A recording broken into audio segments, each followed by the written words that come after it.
할렐루야. 모진 비바람을 뚫고 이 은혜의 단비가 내리는 주님의 전으로 나오신 우리 모든 성도님들에게 오늘 그 말씀해 주시는 은혜와 깨달음이 있기를 간절히 소망합니다. 특별히 오늘 은혜로운 찬양으로 이 예배의 문을 함께 열어주신 EMC 우리 찬양팀과 또 구교구 찬양대원들에게 하나님께서 그들의 찬양을 받으시고 이 시간 은혜를 충만하게 베풀어 주실 줄로 믿습니다. 고등부 아이들과 예배를 드리면서 제가 당일 설교 말씀이 조금 짧을 것 같아 얘들아 이렇게 말한 적이 있습니다. 저는 그날 설교하면서 처음으로 박수를 받아봤습니다. 그리고 아이들이 그렇게 뜨거운 반응을 할 수 있다는 것도 그날 처음 알았습니다. 그런데 한 가지 그때 느꼈던 것이 아무리 말씀이 길어도 우리 아이들이 말씀 안에 깊이 빠져 있게끔 설교를 잘 준비해야겠다라는 생각을 했었습니다. 여러분, 우리가 예배를 드리는 시간마다 여러분들께서 말씀 안에 푹 빠져 계시기를 소망합니다. 우리가 드리는 그 예배 가운데 우리의 몸과 마음이 푹 빠져 있을 때 우리는 마당만 밟고 돌아가는 것이 아니라 말씀 안에 사로잡히는 우리가 될 줄로 믿습니다. 오늘 읽은 본문의 상황은 바울이 드로아라는 지역에 머물다가 떠나기 바로 직전 말씀을 증거하던 때에 일어난 사건의 이야기를 나누고 있습니다. 지도를 보시겠습니다. 이 지도는 약 5년이라는 시간 동안 에베소를 중심으로 한 바울의 3차 전도 여행을 나타내고 있습니다. 이 거리로 환산해 봤을 때 약 5천여 킬로 정도가 되는데, 바울은 이 어마어마한 거리를 비행기 없이 자동차 없이 왕래하면서도 그의 중심에는 오직 복음을 전파하고자 하는 마음으로 이 사명을 감당하고 있었습니다.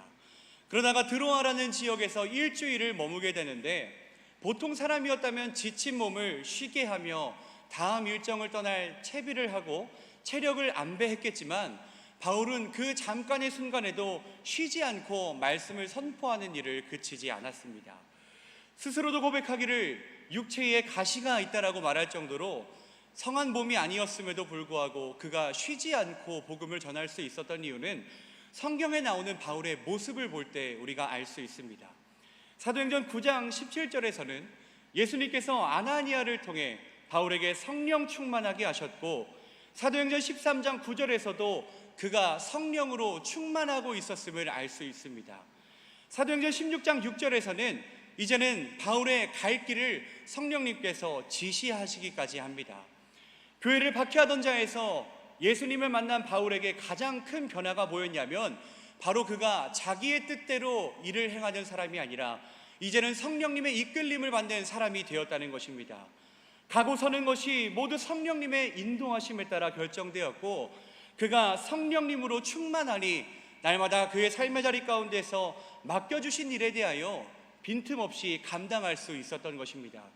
사랑하는 성도 여러분, 우리가 성령으로 충만할 때 우리에게 맡겨주신 사명에 대하여 능히 감당하게 될 줄로 믿습니다.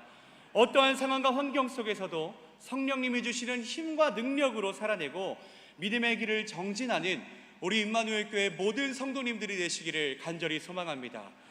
성령으로 충만했던 바울은 드로아에서도 쉬지 않고 복음을 전했습니다. 특별히 그 현장에는 유드고라는 청년이 있었는데, 오늘 말씀은 이 청년의 모습을 통해 오늘을 살아가고 있는 우리 모든 예배자들에게 깊은 교훈을 주고 있습니다. 이 시간 함께 그 은혜를 나눌 때 우리에게 깨달음이 있고 믿음의 결단이 서는 귀한 시간 되시기를 간절히 소망합니다. 오늘 말씀이 유드고라는 청년을 통해 우리에게 주시는 교훈은, 첫째로 예배자들은 모이기에 힘써야 한다는 것입니다. 우리 본문 7절의 말씀을 함께 읽겠습니다. 시작. 그 주간의 첫날에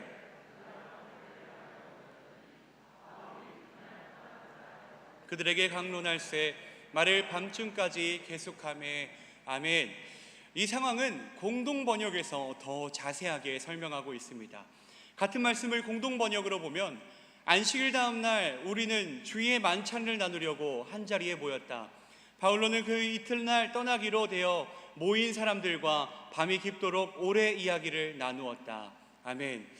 7절에서 등장하는 시간적인 배경은 안식일 다음 날, 즉 예수님께서 부활하신 날인 것을 강조하며 그곳에서 주의 만찬을 나누고 말씀을 강론하는 자리였다라고 이야기를 합니다.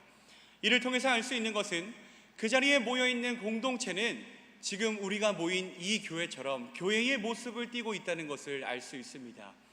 비록 바울이 자신을 소개할 때 자기는 말하는 재주가 없다고 시인할 정도였지만 성령으로 충만한 바울에게 듣는 말씀이 여러분 얼마나 은혜로웠겠습니까? 그는 여느 때와 같이 말씀을 강론하기 시작했는데 얼마나 열정적으로 말씀을 강론했는지 원어 성경에서 보면 그 다음 날이 될 때까지 말씀을 이어나갔다라고 설명해주고 있습니다. 이 당시 바울의 강론을 듣기 위해 모인 사람들의 직업은 대부분 일꾼들과 같은 노동자들이었습니다. 신학학자들 또한 유두고라는 이름이 그 당시 노예나 일꾼들의 이름으로 주로 사용되었던 것을 예로 그의 직업 또한 고된 노동에 시달려야 하는 사람이었을 것이라 주장합니다. 유두고를 비롯한 많은 사람들이 고된 하루 일과를 마치고 쉬어야 하는 시간에 교회로 모여 떡을 떼고 저녁서부터 다음 날까지 말씀을 들어야 했던 이유는 무엇일까요? 그것은 그들에게 영적인 갈급함이 있었기 때문입니다. 복음을 향한 갈망이 그들의 발걸음을 신앙 공동체 속으로 이끌었고 많은 사람들이 교회의 공동체로 모였다는 것입니다.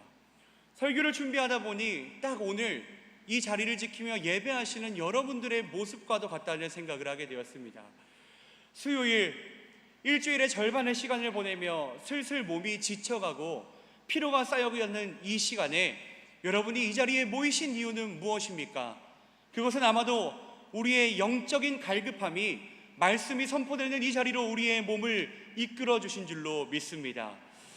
목회데이터 연구소에서 목회자들을 대상으로 한 자료에 따르면 차트를 보시면 코로나가 종식된 이후에 교인들의 수가 적게는 10%에서 많게는 30%까지 줄었다는 조사 결과가 가장 많이 집계되었습니다. 여기 집계된 숫자가 절대적인 수치가 아니라 할지라도 현실이 보여주는 상황을 통해 그들이 예측하는 결과는 앞으로 교인들은 더 감소할 것이다 라고 주장하고 있습니다. 여러분, 교회라는 말은 헬라어로 에클레시아로서 정확한 의미로는 목적을 위하여 밖으로부터 안으로 부름을 받은 사람들의 모임이라는 뜻을 가지고 있습니다. 즉 우리는 하나님을 예배하기 위해 세상으로부터 부르심을 받은 모임 가운데 있는 것입니다. 그리고 우리에게는 뚜렷한 목적이 있습니다. 우리가 오늘 이 자리 가운데 모인 이유는 하나님을 예배하기 위해 모였다는 것을 기억하시길 소망합니다. 우리 임마누엘 교회가 때가 어느 때든지 어떠한 상황에서든지 교회에 모이기를 힘쓴다면 우리 교회 안에서 사도행전의 역사를 우리 모두가 경험하게 될 줄로 믿습니다.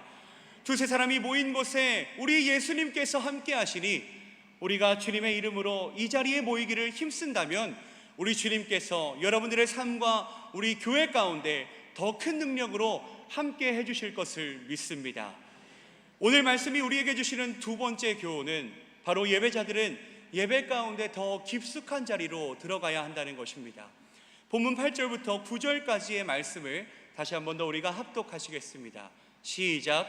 유두고가 우리가 모인 윗다락방에 등불을 많이 켰는데 유두고라 하는 청년이 창에 걸터 앉아있다가 깊이 졸더니 바울이 강론하기를 더 오래하매 졸음을 이기지 못하여 3층에서 떨어지거늘 일으켜보니 죽었는지라. 아멘. 예배드리다 죽었다는 이 말이 얼마나 서글프게 들리던지. 그러나 여러분 늘 듣는 말씀 가운데에서 새로운 은혜를 묵상하고 싶으시다면 평소에 중요하지 않게 지나갔던 부분들에 대하여 우리가 집중해 볼 필요가 있습니다. 8절에서 윗다락에 등불을 많이 켰다라는 이 말은 그냥 단순히 등불을 천장에 달기 위해서가 아닙니다. 위에 등불을 많이 달아놔야 온 집안이 모든 공간이 밝아지기 때문도 아닙니다. 이 말은 굉장히 중요한 신학적인 의미를 담고 있습니다. 구절을 보면 이 집의 크기는 적어도 3층 높이나 되는 아주 큰 공간이었다는 것을 알 수 있습니다. 유두고가 깨어서 말씀을 들을 때에는 등불이 많이 켜져 있던 가장 밝은 곳이었던 3층에 그가 위치하고 있었지만 문제는 유두고가 앉아있는 자리가 문제였습니다. 거기 앉은 이유를 성경에서 자세하게 설명하고 있지는 않기 때문에 신학학자들은 무더운 날씨 때문에 바람이 잘 통하는 창문에 걸터 앉았을 것이다. 사람이 너무 많이 앉아 있어서 자리가 없어 그가 3층까지 올라갔을 것이다. 이런 사유와 같은 여러 가지 견해들을 내놓고 있지만 어찌됐건 그는 자칫하면 떨어질 수도 있는 위험한 창문에 걸터 앉아 있었다는 것입니다. 말씀을 들으면서 깨어있을 때는 유드고에게 생명이 있었지만 세상과 교회의 자리, 그 중간에 걸터 앉은 유드고는 졸기 시작했고 결국에는 빛으로부터 가장 먼 바닥으로 추락하는 불상사가 일어나게 되었습니다. 사랑하는 성도 여러분, 우리 말씀을 듣는 이 자리에서 늘 깨어 계시기를 소망합니다. 아니, 애초에 우리의 마음을 예배의 더 깊숙한 자리에 위치시키시기를 소망합니다. 때때로 우리는 몸이 이 성전에 나와 있지만 우리의 마음이 이 말씀의 자리에서 떠나가 있을 때가 있습니다. 여러분, 지금 무슨 생각을 하고 계십니까? 혹시 어제 봤던 드라마의 마지막 장면을 떠올리고 계시진 않으십니까? 오늘 예배가 끝난 후 집에 가서 무엇을 먹을지 고민하고 계신 건 아니십니까? 사랑하는 성도 여러분, 말씀 앞에 깨어 있어서 우리의 영혼이 끝까지 밝은 빛 가운데 거하며 생명을 머금는 우리 임마누엘 교회 모든 성도님들이 되시기를 소망합니다. 우리가 생명의 말씀에 집중하고 오늘 우리에게 주시는 하나님의 음성에 집중하고자 예배 가운데 더 깊숙한 자리에 우리의 마음을 가져다 놓으시기를 소망합니다. 그 깊은 예배의 자리 가운데에서 주님께서는 우리에게 말씀을 들려주시고 그 생명의 말씀을 통해 주시는 은혜로 수요일 이 지친 시간에 우리의 영육을 회복하게 되는 귀한 은혜가 오늘 이 자리 가운데 모이신 모든 여러분들에게 임하실 줄로 믿습니다. 그러니 우리의 마음과 우리의 몸을 주님 전으로 더 가까이, 주님의 말씀 앞에 더 깊숙한 곳으로 가져다 놓으시는 우리 임마누엘 교회 모든 성도님들이 되시기를 간절히 소망합니다.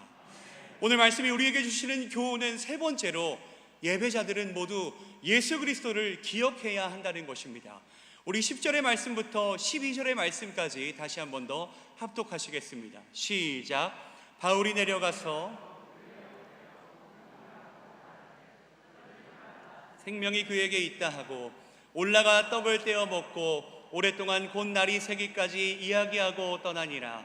사람들이 살아난 청년을 데리고 가서 적지 않게 위로를 받았더라. 아멘. 사람들이 유두고가 땅에 떨어져 죽어 있는 것을 보고 큰 충격에 빠져 있을 때 단 한 사람만이 그에게 생명이 있었음을 고백하고 있습니다. 바울은 소란스럽던 그 장소를 조용히 시키고 모든 사람들에게 안심하고 이 청년에게 아직 생명이 있음을, 그 희망의 이야기를 사람들에게 들려주었습니다. 사도행전을 기록한 의사 누가와 현장에서 유두고가 3층에서부터 떨어져 죽은 것을 목격했던 사람들이 눈으로 모든 것을 다 지켜보던 상황에서 오직 바울만이 그에게 생명이 있다고 말할 수 있었던 이유는 바로 예수 그리스도께서 그를 살리실 것을 확신하였기 때문입니다. 누구도 그가 살아있다고 생각하지 못하고 있던 그때에 생명을 살리는 능력이 예수님의 이름으로 모인 그 자리에 나타났다는 것입니다. 여러분, 우리의 잠들어 있던 영을 깨우고 죽어가던 심령을 살리는 것은 세상의 물질이 아닙니다. 세상의 기쁨도 아니며 세상이 주는 그 어떠한 만족도 아닙니다. 우리의 심령을 살리는 것은 오직 우리 주 예수 그리스도인 줄로 믿습니다. 예수님의 능력을 통해 되살아난 유두고는 죽어있던 자신을 목격한 사람들과 함께 다시 가장 밝은 윗자리로 올라가 떡을 떼어 먹었다라고 11절에서는 이야기를 하고 있습니다. 여기서 떡을 떼어 먹는 것은 어떤 것을 의미하느냐? 그들이 예수님을 기억하는 행위를 했다라는 것을 의미합니다. 예수님께서는 마지막 만찬에서 떡을 떼어 제자들에게 주시며 이렇게 말씀하셨습니다. 이것은 너희를 위한 나의 몸이니 이것을 행하여 나를 기억하라. 초대교회 성도들은 떡을 떼며 예수님을 기억했습니다. 사랑하는 여러분, 우리도 날마다 생명의 떡을 받아 우리의 영의 양식을 채우며 살아있어 활력이 넘치는 믿음의 사람들이 되시기를 소망합니다. 사진을 한 장 보시겠습니다. 많은 사람들이 모여있는 가운데 저 꼭대기에서 혼자 창문에 걸터 앉아 있는 청년이 바로 유두고라는 청년입니다. 그런데 아이러니하게도 이 유드고의 청년의 이름은 복되다라는 뜻을 가지고 있습니다. 3층이나 되는 높이에서 앉아 졸고 있는 저 청년이 창문에서 떨어져 목숨을 잃었다는 것은 안타까운 일이지만, 예수님의 능력으로 다시 살아난 그 은혜의 간증을 통해 유드고는 많은 이들에게 살아계신 주님의 능력을 전파하는 살아있는 전도지가 되었습니다. 여러분, 우리가 예배의 자리로 오기까지는 우리에게 많은 유혹이 있고 우리의 몸이 지쳐서 한 번이라도 더 생각하셨을진 모르겠지만, 말씀을 듣고 이 자리를 나가는 그때의 우리의 모습은 예배와 말씀 시간 가운데서 주님이 주시는 힘을 얻어 돌아가는 우리의 모습으로 비춰지기를 소망합니다. 예수님의 능력이 아니었다면 유드고는 죽음으로 인해 그 드로아의 신앙 공동체는 슬픔에 잠겼겠지만, 죽은 자를 살리신 주님의 능력을 통하여 오늘 말씀의 마지막은 이렇게 고백합니다. 많은 이들이 이 청년을 통하여 적지 않은 위로를 받았더라. 사랑하는 성도 여러분, 여러분들을 통해서 여러분들의 가정이, 여러분들의 직장이, 여러분들의 삶의 자리에서 여러분들과 함께하는 모든 사람들이 위로를 받고 살아계신 하나님을 경험하게 되기를 간절히 소망합니다. 유드고가 창문에서 떨어졌음에도 불구하고 그의 이름이 복되다라고 설명할 수 있는 이유는 바로 죽었던 그의 영혼이 예배 가운데, 말씀 가운데, 그 신앙의 공동체 가운데에서 다시 살아나는 기적을 경험했기 때문입니다. 사랑하는 성도 여러분, 우리 임마누엘 공동체가 예수 그리스도의 살아계심과 능력이 나타나는 교회가 될 수 있도록 날마다 우리와 함께 하시는 예수님을 기억하고 떡을 떼며 그분의 몸된 교회로서 우리가 성장하여지기를 소망합니다. 오늘 우리가 읽은 이 사도행전의 말씀은 결코 이 당시에만 전해졌던 이야기가 아닙니다. 모든 말씀은 오늘을 살아가고 있는 우리에게도 능력이 되고 힘이 되는 말씀인 줄로 믿습니다. 이것은 글 속에만 존재하는 사건이나 이야기가 아니며 앞으로 인생을 살아가는 여러분들의 삶의 자리 가운데에서 반드시 나타나게 될 주님의 능력인 줄로 믿습니다.